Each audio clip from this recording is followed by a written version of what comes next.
Welcome to SportsCharcha. In today's episode, we are going to discuss Champions League semi-finals. Are we going to see an all-English finals or Real Madrid going to show their European legacy? Hottest LaLiga race in more than 40 years.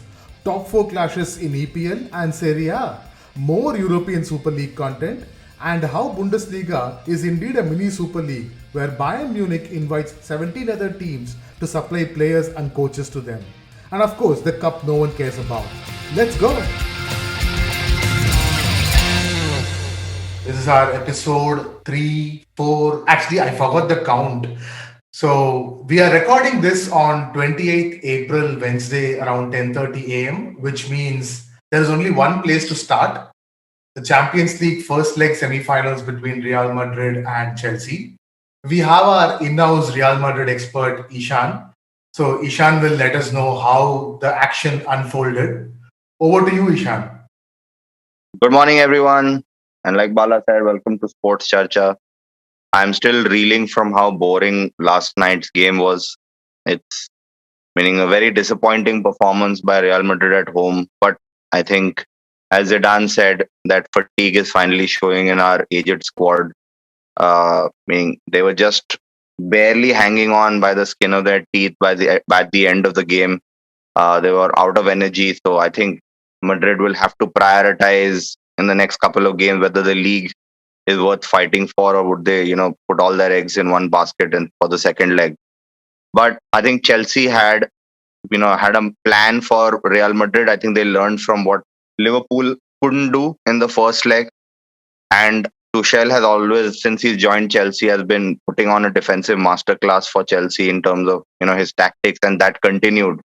And they've never looked uncomfortable. They had everything under control. And the key to that was they controlled the midfield. N'Golo Kante had an insane game. He completely, I don't remember when Kroos, Modric or Casemiro contributed towards a key pass in the game. And if you choke that angle for Real Madrid, there are very few options nowadays, especially in this squad. So I feel Chelsea was unlucky to not take more out of this game. But I think Madrid would be pretty happy at the end of 90 minutes with a draw, because the tie is still open for the second leg. And, we might see a better Madrid because it can't get any worse. I saw the starting lineup. Mondi wasn't there. So what happened? I mean, was he injured? I saw Marcelo. Yeah. The moment I saw Marcelo, I was like, okay, there's something really wrong. So Marcelo I think Zidane is very intrigued by Marcelo's contribution as a player in this team anymore. He wants to acknowledge Marcelo as the club legend and tries to put him into the squad whenever there is a need. So as you rightly said, Mondi was injured, Fede Valverde was injured, and so two of our really informed youngsters were not playing. So he basically played 3 in defense and Marcelo as like a forward wing back, which means Marcelo was more inclined to contribute to attack and then fall back when needed. But the thing with Marcelo this season, and I think in the last couple of seasons, he doesn't do either of them very well. He didn't contribute at all in attack, and he definitely didn't contribute on the wings when Chelsea were attacking. So, which meant that one area of the wing was completely open for Chelsea to attack. And in the first half, most of Chelsea's attack came from Marcelo's side. So that was a big gap that Zidane plugged in the second half, and we obviously saw better Madrid in the second half due to that. How was Hazard? He came in for Vinicius. So Vinicius had a crap game. Meaning there was nothing much other than Benzema's goal for Madrid in the game. To be very honest. What a goal! Yeah, what a goal! Unbelievable. Definitely the most informed, probably the best striker in European football today. Coming back to Hazard, he came on the 66th minute. I think it's just getting him match practice and getting him comfortable with big games, because I think now if he stays fit, he's going to be very important in our big games. So I think hopefully in the second leg, he plays big, because it's almost his second home, Stamford Bridge. I think a lot of pressure will be put on Hazard to perform in the second leg. So for Chelsea, you said Kante had a brilliant game. I hardly saw their goalkeeper making any big saves. I saw one Benzema shot hitting the post. Apart from that, I didn't see a lot of saves from Mondi. And Pulisic scored the goal. But any other notable Chelsea performance? I think Mason Mount had a decent game, primarily because he was left open. Carvajal was forced to attack on the right side, which left a lot of space open for Mason Mount to just, be free willy. Pulisic had a great game. If you see the goal that he scored for a young guy, that was a lot of composure because he had to control the ball, round the keeper, and then put it into the goal where there were three Madrid defenders on the line, and he still managed to do that. So that was a great thing. Pulisic is, really showing his potential right now as he gets more used to Tuchel's tactics and formations. And I think he will be a dangerous player for Madrid to watch out. While I was surprised that Ziyech didn't start, because Ziyech, if you remember, completely destroyed Madrid when Ajax thrashed us at the Bernabeu a couple of years ago. So I was surprised, but I think everything that Tuchel did was to the plan. Thiago Silva had a solid game. Christensen initially was throwing away some very easy passes, giving away the ball to Madrid, but Madrid didn't have the legs to capitalize on them like they used to. So yeah, that was, I think, the summary of the game. Not too much highlights. Both Mondi and the goalkeeper Mondi and Courtois didn't have too many chances to show who they are as goalkeepers, other than the goals they conceded. Agreed. The one point that you brought out, which is pretty the same, which is this point that every other expert is bringing out, is the fatigue that the Madrid squad is facing right now. So, is Ramos expected to come back for the next leg? Not anytime soon. I don't think they're going to risk Ramos, especially with the Euros around the corner, unless he's going to be completely fit. And to be very honest, Militao is having a great season, right? He's like, in the last couple of games, he's been solid. I think he's been a better defender than Varane over the last couple of games since Varane's come back from COVID. So it would be very unfair to take Militao out of the squad. Nacho is also playing really well. So I don't think Zidane, even if Ramos, however unlikely, if he's fit for the second leg, I don't think defense is the problem Zidane is focusing on. It's more on how do we create chances with the little possession we have, because Madrid are no longer the swashbuckling, passing team that we are used to, during the Ozil or Mourinho days, when Mourinho was, revolutionized counter-attack football for Real Madrid. We are more about, let the other team have the possession, we'll soak in the pressure and hit them on the counter, and hopefully Benzema scores. That doesn't work every game. So I think we're just going to rely and try to optimize those tactics and not focus and, toggle with the defense too much. Great. So all to play for in the second leg, expecting a much more interesting game than the first one. So let's quickly jump into the PSG City game, the Oil Clasico, or you pointed out Oil Slico. Oil Slico. A lot of people are saying it's El Gasico, El Cashico. I saw a lot of names for this. Tail bech rahe, dude. Tail bech rahe. There's going to be an oil slick on the field. But it's going to be an interesting game. I mean, City fresh after winning the Carabao Cup, and PSG also playing really well in their league. They had a great win in the weekend. Icardi finding form, Icardi scoring goals.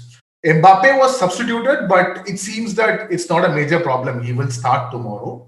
So, quick preview of what do you think could happen? It's funny how you said City won the Carabao trophy as if it's some big major trophy. Also, they played against Spurs, who I think both of us can beat as well. 2-11 right now at the way they're playing. But no, a trophy is a trophy. City, I think, have one concern, that if you see the trend in the last couple of months, they are not the high goal scoring team that they've been known to be. They've been scraping off 1-0s, 2-0s at max. But that might be put to test against a hugely offensive PSG. If PSG somehow, with Mbappe and Neymar, as we pointed out in a couple of episodes, if Neymar is in the mood, if they get 2 or 3 goals, however much City would dominate, and I feel they will dominate possession, they will have more of the chances over the 2 legs. I feel it will be a challenge for them to convert them, because that's been their biggest Achilles heel this season, converting the opportunities they have. CC, Jurgen Klopp, but I think that will be what their focus with Gundogan. I think will be the apex predator. He's been one of their lethal scorers this season, and that actually shows you their struggles in front of goal. Because Gundogan has never been a prolific goal scorer in his career. Sterling is having a bit of an off season. With Aguero going, Gabriel Jesus has never stepped up to the mark. So it will be a challenge, but City are for me are still the favorites over in the tie and in tonight's game as well, because they just have Pep, right? And I think you said this: if Pep doesn't overthink it, keeps the formation that has been working for them, it will be very tough for PSG to break them down just because they won't have the ball for most of the match. And I believe PSG's game plan will be pretty simple: defend, defend, defend. And then you have Di Maria, Mbappe, Neymar, and I believe Draxler will also start. So you will have Verratti who will block everything and will put one ball behind everyone, which Mbappe, Neymar, and Di Maria will run and pick it up and score. Hopefully, that's what will happen. Hopefully, that. What I'm projecting also is an interesting, because which you rightly said, like PSG will play the long ball in the counter and hope that Mbappe catches the ball. This is where I'm a little scared for City, because Edison is a bit ruthless when it comes to, or a bit reckless, not ruthless. When he comes off the line, he is no Neuer. So that might prove an attacking strategy that PSG will employ. Put the long ball, have Mbappe up against Edison. Edison might win one or two, but if you do that many, many times, Mbappe is bound to win some of these battles and he will capitalize. So that could be an interesting play thing that we see in both these legs, especially tonight. Great. So let's preview the Europa semis. We'll just quickly go through Manchester United Roma and Arsenal Villarreal. So United Roma, I'm putting United as the favorites because they do 7-1. 7-1. Yeah, I'm going back to the 7-1. That was the first game Cristiano Ronaldo scored his Champions League goal. And the rest is history. Arsenal Villarreal, it's the Emery derby. Unai Emery derby. Let's see how that goes. Or you can say Santi. Isn't Corsola still at Villarreal? No. Cazorla has gone to, I think, Japan. He's playing with Iniesta, if I'm not wrong. Okay. But it'll be an interesting match. Huh? I think Arsenal should not Arsenal's, forgive my French, suck balls right now. And Villarreal are always unpredictable when it matters. Like, they can either capitulate and Arsenal will have it easy, or they will really put up a fight and we might see an upset. But however bad Arsenal are, I still peg them as favorites in this tie. So that's about Champions League and Europas.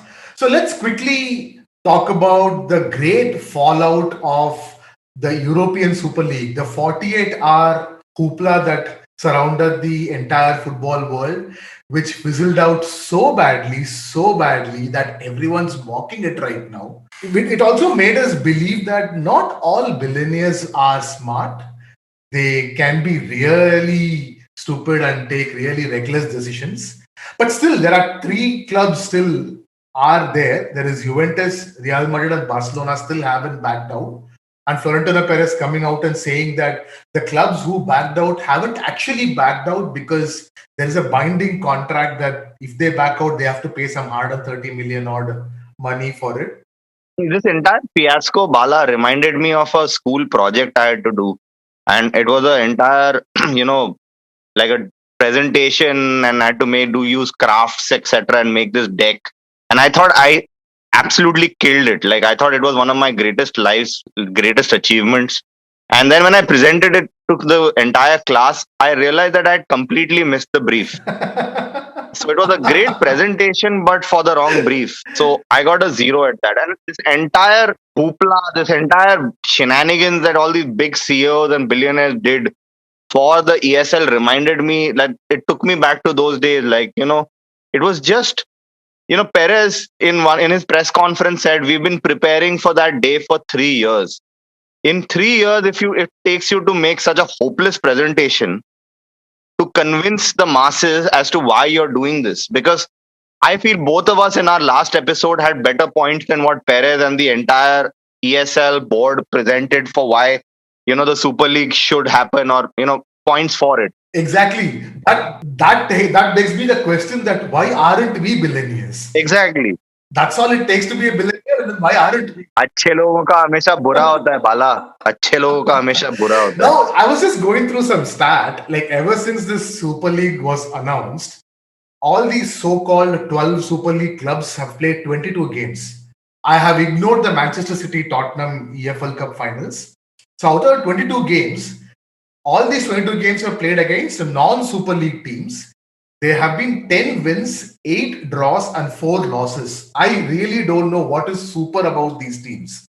And two of these Super League teams, in fact, four of these Super League teams won't even qualify for Champions League next season. Liverpool, Tottenham, Arsenal, and Juventus is kind of fucking up their Serie A top four race. Super means bank balance, bro. It's definitely not on footballing form or footballing capacity at this very moment, right?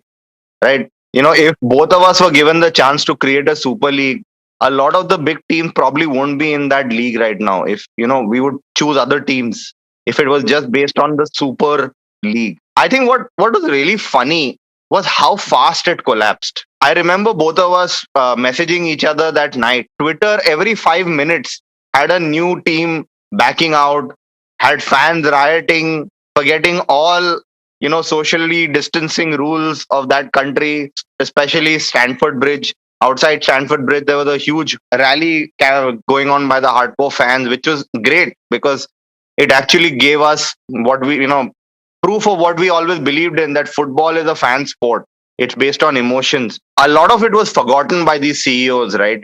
And we mentioned in our last episode the Americanization of football. Most of these CEOs just look at football clubs as a product, not as at the values and the core of when they were founded and what they mean to the community. And that was what the failing was, that the complete disconnect with fans.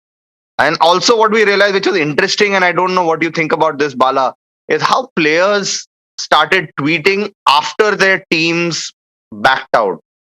Gerard Piqué did it, but Barcelona haven't officially backed out, so I don't know where that. But Piqué has always been outspoken, so I'll give him that credit. But if you look at all the other teams, like especially in the Premier League, they all started chirping only after their teams officially put in a tweet saying that we have backed out. What do you think about that? Yeah, it was pretty sad to see that. I mean, you can see only, as you said, PK came out and said, and all the other clubs' players came out and tweeted only after their clubs officially came out and backed out. I mean, that's how clubs operate these days. They have all these players' media under control. They have most of these players' social media under control. All have been handled by most of these social media handles are not handled by the players themselves. They have been handled by some agencies who in turn are controlled by the club's PR team. So that's one thing. Also, you can see players like Gundogan coming out and saying that which is the lesser evil? Is the Champions League, the new format of Champions League, or the European Super League? We find the new format of Champions League is the lesser evil. It's not that the new format of Champions League is great. The whole point is that UEFA came out as the good guys here, which is not actually. UEFA are not. And I think Pep put it up very well. Pep Guardiola in his press conference, he clearly pointed out that he was not for the Super League, but he also said UEFA are to blame for this happening. If UEFA had done their job properly over the years, this situation wouldn't have occurred. This situation occurred due to desperation or greed.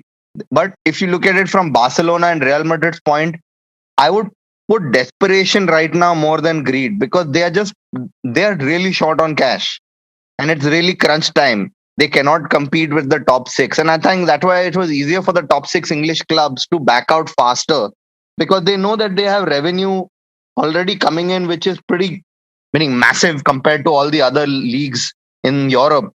So they could fall back on that. But that's not the case with, say, a La Liga or a Serie A, right? They don't have those television revenues coming in that the Premier League do. So that's why I feel, while I think Perez did a real mess up job, I would give him a lot of respect that he fronted up to it. He was not the only face behind it. There was a lot of other, villains / heroes who thought they were going to be heroes. But Perez at least bore the brunt of all of it. And I think that's also reflected in how the Madrid fans have reacted to this happening. It's been pretty balanced in terms of people saying, Perez screwed it up. He's sold our soul to money. But there were also part of it that understood where Perez came from, because Madrid can and Barcelona, for example, can no longer compete in terms of transfers with the big clubs. And if they cannot buy those big players, how long will they remain Barcelona and Real Madrid?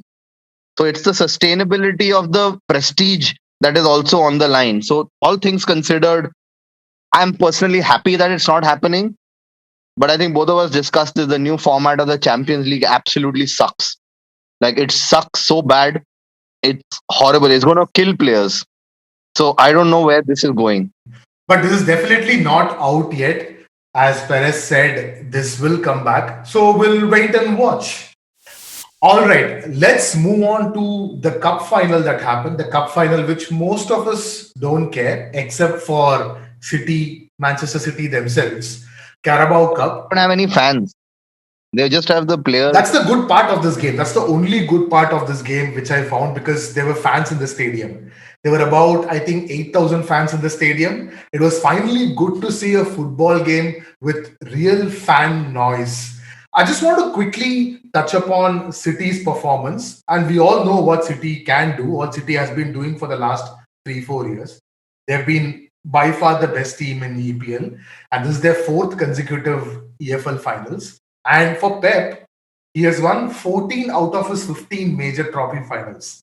14 out of his 15, which is insane record. And just don't go with the scoreline. Scoreline might say 1-0, but the reality is City absolutely thrashed Spurs. It was a proper thrashing. Now, what I want to mainly focus is on Spurs and the things that happened a week before this finals. We didn't talk about it a lot during our last podcast. So I just wanted to give a little bit of focus on that. Yeah, Mourinho wrote to us, na Bala, that, how could the podcast not be about him getting fired and about some mythical league being created? So I think apologies to Mourinho. We're taking that up now. We'll talk about how you got fired. Do you think Mourinho would have celebrated Laporte's goal? However crass we think the man is, deep within he still cares for every club that he's managed. And he'll never do that. That's why we see him not going to any rivals post that, other than, say, Chelsea or United. But I don't think he celebrated it. But I mean, in Mourinho style, if you ask him right now, he said, I didn't watch the game. I was at the beach. But coming back to Tottenham sacking Mourinho, this is definitely not a footballing decision to me. This is a pure financial decision. See, what I believe is there will be a clause, or there would have been a clause in Mourinho's contract, that if he gets sacked after he wins a trophy, then the amount would have been higher. Then the sacking amount would have been higher. Daniel Levy didn't want to pay that extra amount, so he sacked Mourinho a week before the finals. If you see the finals, right, the Tottenham team played like a Mourinho's team. Even though Ryan Mason, I'm happy for him, he had a very sad end to his player career, but good to see him coaching Tottenham at a very early age. No, I mean, I'm not blaming Ryan Mason. I mean, he hardly had time to even know the names of his squad players. But there was no strategy. It was extremely docile Tottenham team, which, I mean, it was Mourinho's Spurs who were playing, but without Mourinho's tactics. I mean, they were just blocking. Kane was extremely passive. He in fact had an injury and came back after an injury to play the finals, which is exactly same thing what he did when Tottenham played the Champions League finals against Liverpool. So I really don't know where Tottenham is going right now. I just want to add to the Mourinho firing what you said. I think Levy was going to fire Mourinho anyway before the start of the next season. So I think that's why he fired him before this cup final, to save money. But I mean, hypothetically, if Tottenham were in a Champions League spot, and this final would have happened, he would have not fired him, to be honest. But I think it was just taking into a larger perspective. Mourinho was going either way. Levy was smart about when he let him go, but it probably cost him a cup. But I think what's sad to see is that this is probably an end of a cycle for Spurs and its squad. We thought it was the end of a cycle in terms of them challenging for the big guns when Pochettino left, but they still had the squad. not too many big players left. In fact, they added a couple of good players, Hoiberg, etc., this season. Where I actually thought that they have a really solid squad that could, help them compete on multiple levels in various tournaments. But I think it's just they want to be done with this season. It's almost that kind of mentality, and it was really sad to see Son breaking into tears because it felt like he was the only player in the team who gave a damn about or was affected by Tottenham not winning. Because I think a lot of the other players are saying, either we want to leave next season or we want to just start afresh and just start from zero again, where all the teams are on the same level, level on points. So that's a bit sad, but yeah, I think it's there's going to be a lot of big players leaving Spurs. I feel at the end of the season, and let's talk about the biggest name on that list, Harry Kane. I personally feel it's 2 years too late for him to move to a big ass club, but I see a clear opening for him in Manchester City. Aguero's going. They need that kind of a player. That's probably the only big team in England I see him fit him. I definitely don't see him fitting in any of the other European clubs. I think it's too late for him in his career to try out another league. What do you think about that? And do you think Kane will actually stay? Kane will probably want to leave, but the only thing that will stop him leaving is Daniel Levy. See, Kane still has about 2 to 3 years of time left in his contract, so he's not going to let Kane for cheap. He is definitely going to charge somewhere around the 100 million mark. The question is, which club has that much money to spend on a 27, 28-year-old striker? That is where the question is. Now, second question is it going to be only Kane or is it going to be both Kane and Son? Because Son also again has about 2 to 3 years of time left in his contract. So it's going to be interesting to see how Levy handles it. They will need money. Tottenham will need money because they are not going to be in Champions League. And they still haven't recuperated the money that they spent on the stadium. They haven't had any fans coming into the stadium, so they have incurred huge losses. So Levy would want to sell one or two of his prized assets, but not for cheap. So it'll be this transfer season, this transfer window will be one of the most busiest transfer windows we have seen in our entire life. Like, I think what will happen is that Kane will be more expensive, but Son will be more sought after. And I think that's how it's going to be because Son fits into many teams across Europe. He can do well at, say, at Dortmund now, if Dortmund let go of Haaland, even Real Madrid or Atletico Madrid, and contribute there as well because he has both. He's almost like a better version of Asensio for us because Asensio, after his injury, has never shown that form again. So I could see him potentially replace. I'll try him out in FIFA today, just getting him in the Madrid squad, see how it works. But I feel Son has a better market attraction, but Kane will definitely be more expensive. But then, as you said, Daniel Levy, both of them might not end up going, but they would really need to improve their squad or do something that would help keep them. All right. Since we are on the topic of EPL clubs, the top four race, not much. We can clearly see a top four right now. City, United. Didn't I call it West Ham will screw up? Yeah. I called it. Yeah, true. And Leicester will be clutch. Yeah, and what a game, man. Leicester, great win for them against Crystal Palace. Important 3 points. So it looks like City, United, Leicester, and Chelsea. And unless Leicester or Chelsea screw up, Liverpool, I don't think is going to. They are the ones who are bottling it. But tell me, I saw a report yesterday which came out. Liverpool reported a loss of 64 million pounds in the financial year. If they don't make Europe, do you see a lot of changes happening, or do you think it'll just be one bad season? Van Dijk will be back next season. Things will be better. Yeah, definitely. See, Liverpool this season is an anomaly. Next season, whatever happens this season, next season Liverpool will still start as favourites. And it looks like they're going to play Europa League next season. They're not going to play in Champions League. Now, if you go till the last stages of Europa League, you will still make about 10 to 20 million less than what you would have made in Champions League. So it's not going to make a big difference. Yes, the attractiveness of the club will reduce slightly for one season, but I think Liverpool should be back as favourites next season with Van Dijk, Henderson, all these players coming in. And I saw reports that they have also signed Ibrahim Konate from RB Leipzig, their defender. So That's a good signing. yeah, and And they got him for pretty cheap. yeah, pretty cheap, around 30 million, 30 odd million, which is pretty good money.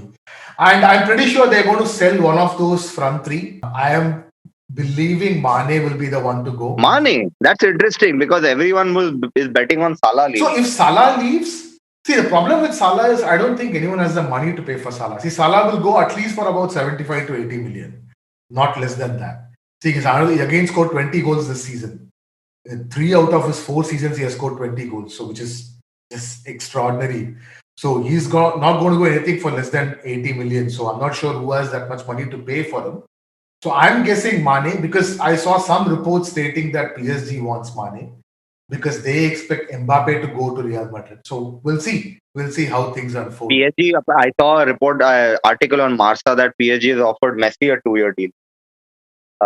So I don't know. I don't think Messi is leaving. Just a segue to that, but yeah.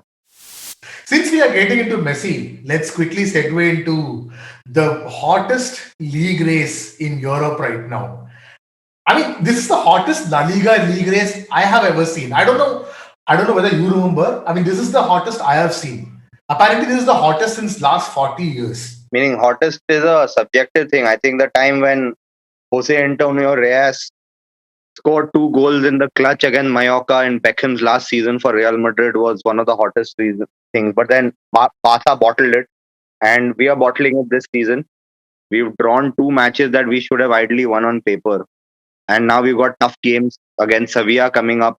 Osasuna this weekend, but then Sevilla after that. And then we have Barcelona versus Atletico, and that will be decisive. Madrid will be praying that Atletico win that game because Barcelona are obviously in a rich vein of form. And I think the Clásico result was an anomaly. They're doing everything right. They've got their mentality right more than their players on form. And I think they are the ones to beat. They are the favorites for me to winning this La Liga. And it'll be interesting to see how what damage it does to Atletico Madrid and its players and its confidence if they do not end up winning this league, winning La Liga. Because Madrid, I feel, have already given up mentally. Their focus is Champions League, and it has always been. They, for the first 20 games, they show this illusion that La Liga is a priority. But then when things fall by the wayside, they know where to prioritize. And they come up. So I think it's the Liga is in Barcelona's hands. I will call them favorites for this game as well. The reason why I said this is the hottest league is I'll just go to the top 4 points. Atletico Madrid, 33 games, 73 points. Real Madrid, 33 games, 71 points. Barcelona, 32 games, 71 points.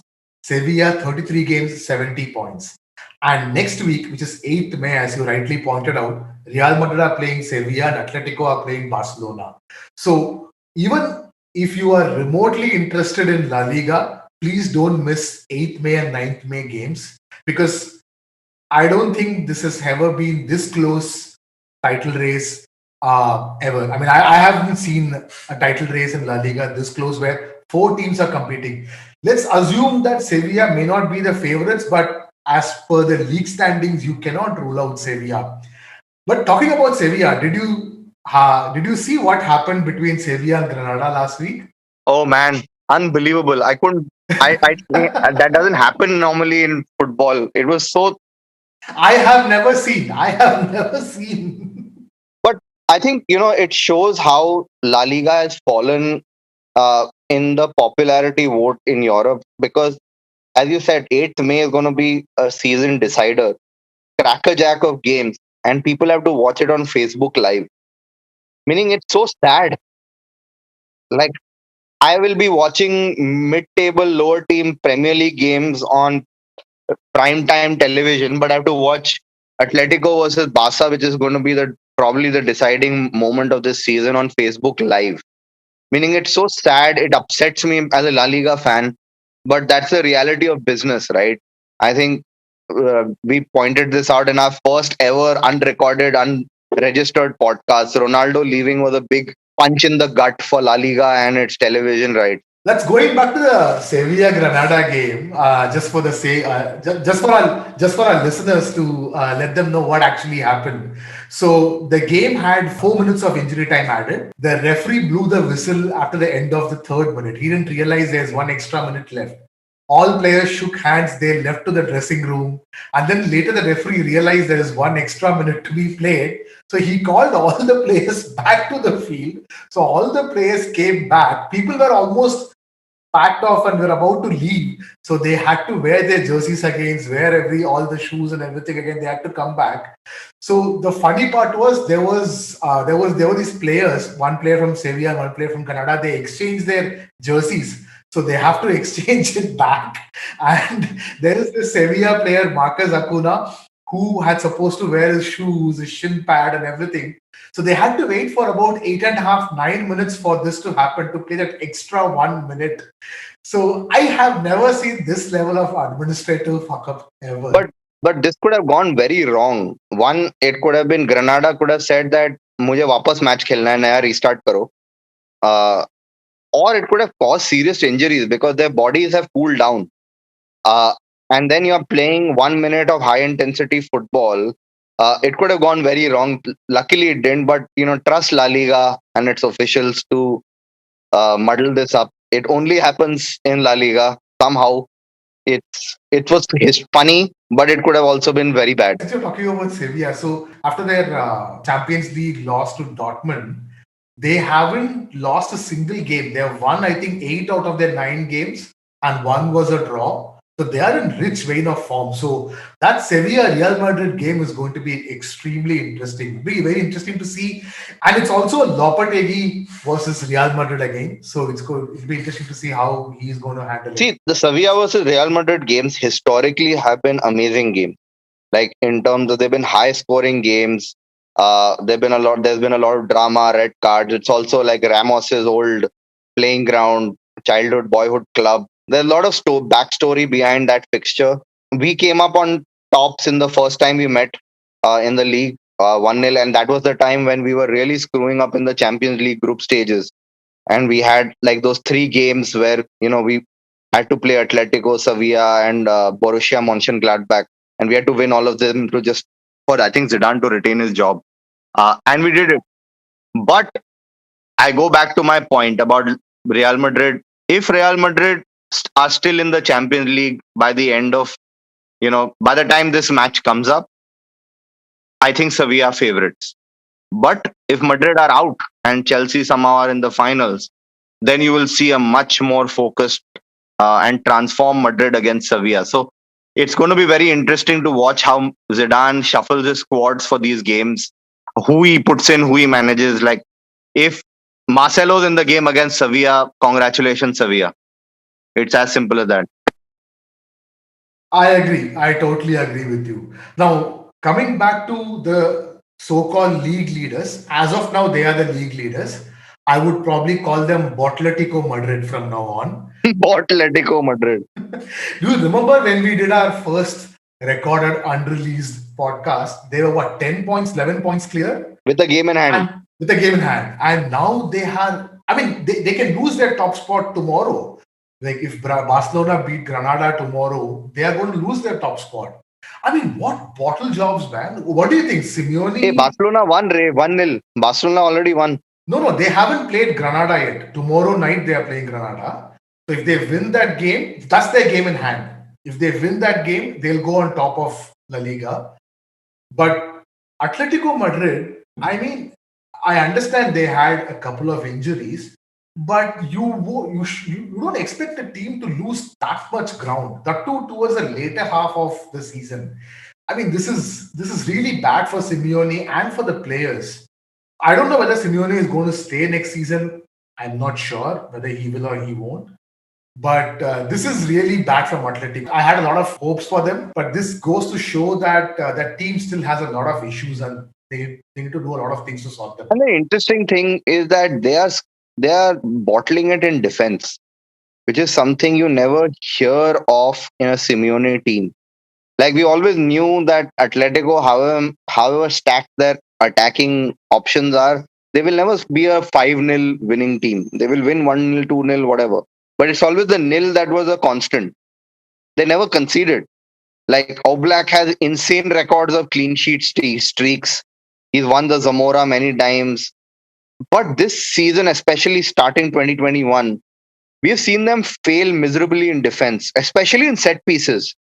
Uh, Yeah, set pieces. and I don't know, I think it's all down to mentality. I don't think they are, I think one of the episodes you miss, how much they miss Godin, who was the stalwart in terms of leading the pack, in terms of mentality, in terms of having that tenacity to grind out results. They don't have that leader anymore.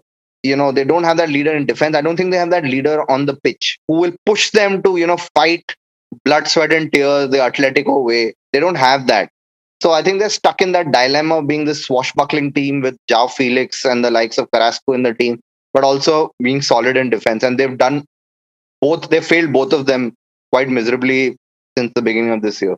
They have a crunch game against Barcelona, who's actually, if I'm not wrong, they are the favorites right now based on their current form and the way they are playing. They did struggle a lot against Villarreal. Antoine Griezmann showed his class and finally, I would say, clicking in that position where he always wanted to play with Messi, but then it looks like that particular plan is clicking for Koeman right now. So, and also I believe the evolution of Frankie de Jong has really helped Barca extremely well this season. He has been phenomenal over the last 2-3 months, especially over the last 2-3 months, even though he missed a sitter against Villarreal. But still, he was pretty much all over the place. He was everywhere. He was controlling the game left, right, and center. It was great to watch Barca. I think Barcelona have taken a bit of influence from what Real Madrid do. Even if you're not playing well, you win the matches you're supposed to win, right? And that's why Real Madrid are struggling this season, is winning the matches that they normally associate them winning. Barcelona used to be like that. They used to win the big games, screw up the small game. But I think Barcelona grinding out these results. They're not, as you said, they're not playing well. Against Villarreal, they definitely did not play well, but they got the job done. And I think that's what is what Koeman has done correctly with the team is like saying that just win at all costs. I don't want you to be playing beautiful football right now. It's about winning the La Liga. Even though I want Barcelona to win, but at some level, I would want Sevilla to win this. Just for the sake of That's not happening. This is La Liga. That's not happening. This is no Leicester City story. just to round up how fucked up this entire season has been. It will be a great finish if Sevilla wins this. Let's move on to Serie A. Inter pretty much wrapped up the league. Let's not talk about them. We've spoken enough about them. They're already winning the league. Yeah, they have 11-point lead. Looks like they have wrapped it up. There is nothing much to talk about Inter Milan. But what is interesting is the top four race. Let me again go through the points, the one who are competing for it. Is Atalanta, who is at number 2, 33 matches, 68 points. Napoli, third, 33 points, 66 points.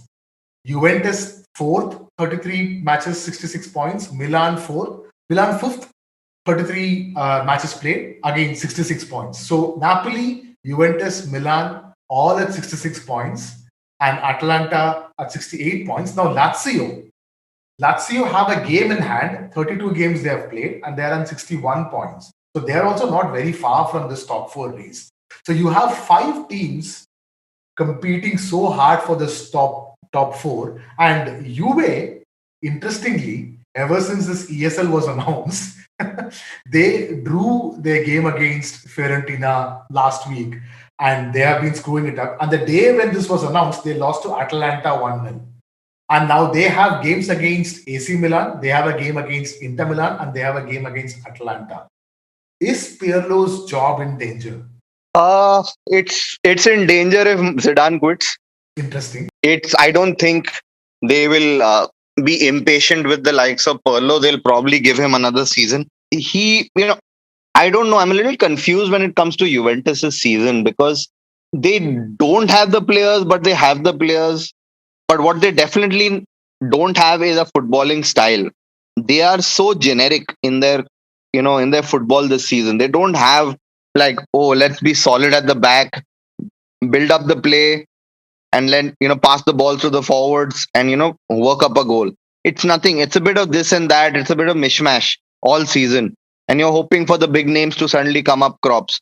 You got a fading Ronaldo, which is unfortunate, but I don't see a format or a plan of action when it comes to Juventus, and that probably I could boil that down to the inexperience of Pirlo as a manager. Now that will be important. Will Pirlo as a manager be attractive for Juventus to rejuvenate their squad? So that's the point, right? Like the point you brought out that Juventus don't have a plan. They don't seem like a team who knows what they're exactly doing. That's exactly the reason why they appointed Pirlo to bring that style of football, to bring an identity to them.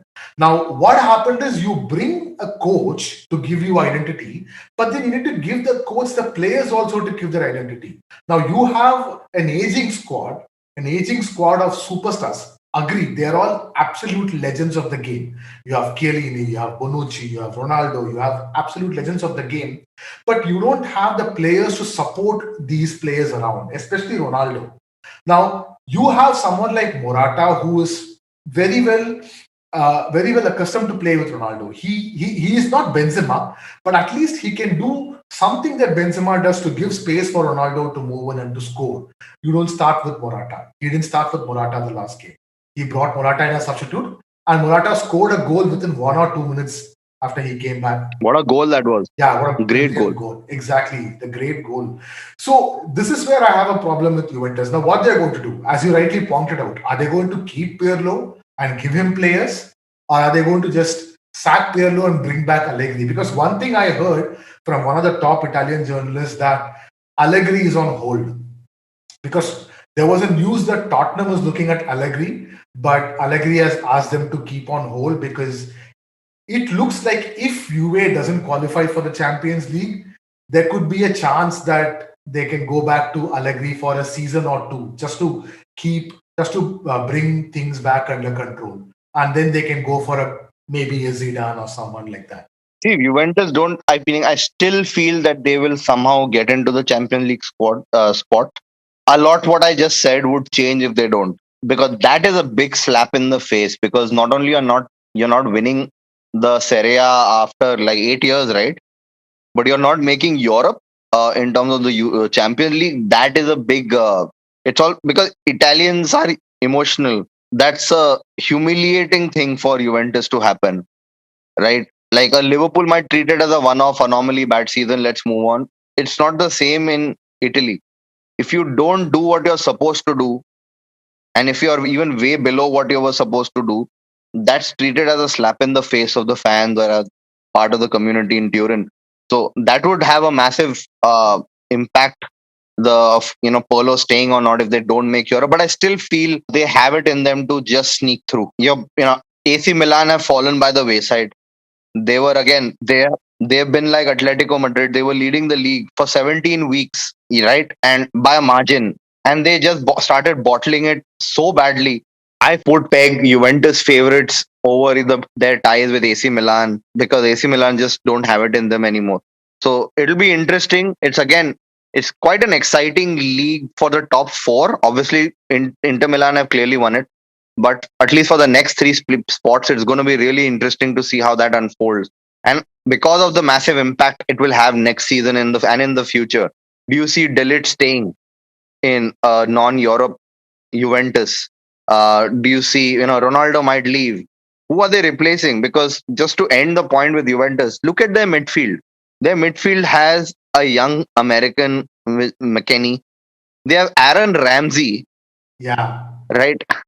I mean, I still can't picture Aaron Ramsey as a Juventus footballer.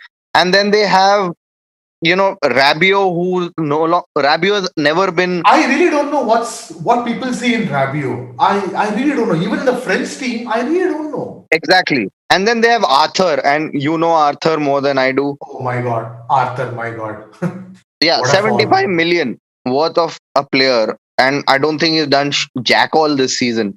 So if you look at their midfield, that poor midfield will not make it into the European Super League clubs midfield at all. So that's one big concern because that means they'll have to spend money.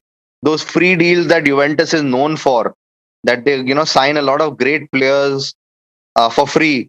That doesn't exist anymore in the new market, the new post-COVID world. So it'll be very challenging for them to rejuvenate the squad, replenish the squad to challenge for the league again. Yeah, So we might see a dominance era of the Milan teams.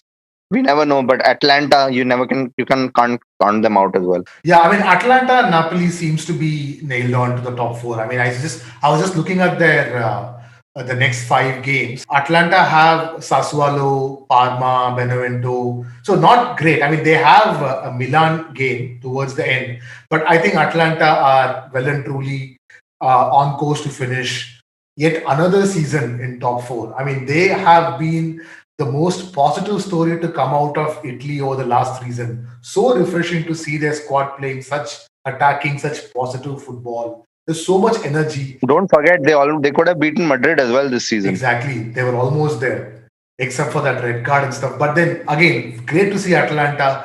Napoli again have extremely favorable run in towards the last 5 games. So I'm putting my money on Atlanta Napoli to qualify, and I agree with you. Juve will find that extra bit of quality to stay in top four. So I think it's going to be Inter, Atlanta, Napoli, and Juventus from Serie A. So Milan in Europa. Milan back to Europa. Milan, which is see if you look at the beginning of the season, if you have seen Milan being in top four, top five, fighting for the Champions League, fighting for the league title, you would still say it is a decent season. You won't feel bad. So I would say Milan should be happy with the Europa League position. Champions League misses AC Milan, man. It's not the same. That's true. Hopefully, we'll see them in the Super League. So I think we have pretty much covered everything, but let's quickly. I think, Bala, just quickly, we need to talk about the big news. Julian Nagelsmann, Yes, the new head coach of Bayern Munich.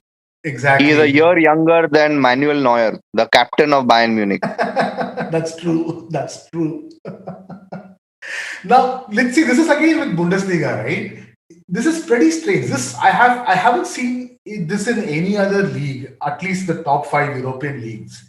Like the current Bayern Munich coach won't be in Bayern Munich. He'll probably be coaching Germany. The current RB Leipzig coach will be coaching Bayern Munich next season. The current RB Leipzig defender is going to Bayern Munich next season. The current Borussia Mönchengladbach coach is going to coach Dortmund next season. They have this weird process of announcing everything way before the end of the league. It's also a very incestual league. Like, it's like an episode of Friends. Everyone slept with each other one time or the other. And the surprise part was Bayern Munich lost a game last week, but that's not going to affect their title chances anyways. They are going to win this week's game and wrap it up. It just delayed their celebrations by 1 week. That's all it did. How this season would have been different if they just had Lewandowski, I feel. My God, Lewandowski. I'm really hoping to see him break Gerd Muller's record. So hopefully he'll be able to score those goals and beat that, I don't know, 40-year-old record, 45-year-old record. And Yeah. truly deservedly. It's come close many times. And deservedly so. What a player. What a striker. Yeah. And one more interesting league, the Farmers League, getting really tight. Lille and PSG and Monaco, all three 1 point away from each other. Lille at 73, PSG at 72, Monaco at 71. So it's going to be pretty interesting. And especially with PSG going ahead in Champions League, you might see them slipping up. But we'll see. Lille has been extremely good. They are holding on to their lead. Even the last week's game, they were 2-0 down against Lyon. And then they came back and won 3-2 in the second half. So congratulations to them. Hopefully they'll hold on to this and lift the title. And a lot of credit to their coach, Christophe Gauthier, who is an ex-Marseille man. So it'll be great for him to lift the trophy by beating PSG. So hopefully we'll see. Oh, that would be, yeah. Hopefully we'll That'd see a be new. amazing. Yeah, it'll be great if Lille wins the league, and if imagine PSG wins the Champions League. It's an agrarian economy, bro. Farmers are supposed to win. You know what happened last season, right? When PSG lost the Champions League, the Marseille fans took it to the road, took it to the streets, and they were celebrating. That hate, I think, is the most underrated hate in European football. Not a lot of people know about the rivalry between Marseille and PSG. We obviously don't have time to talk about it, but we will eventually. But people should look into those matches. Yeah, once the league is over, we'll probably have a quick discussion on that. Ask Neymar how he feels about Marseille. It's as simple as that. That's true. I think we are good, man. I think this has been a good episode. We are able to discuss a lot that has happened around England and in Europe. Yep. So hopefully we'll have a great game tonight. PSG versus City. It won't take a lot for the game to be better than what happened last night. So I'm pretty optimistic. That's all, guys, from us today. Thank you, everyone, for listening. If you enjoyed what you heard, please share it with your fellow sports podcast listeners. And for more content, or even if you want us to discuss any other sports related topics, do reach out to us on Twitter at SportsCharcha. Bye bye. Bye, Bala. Bye, everyone.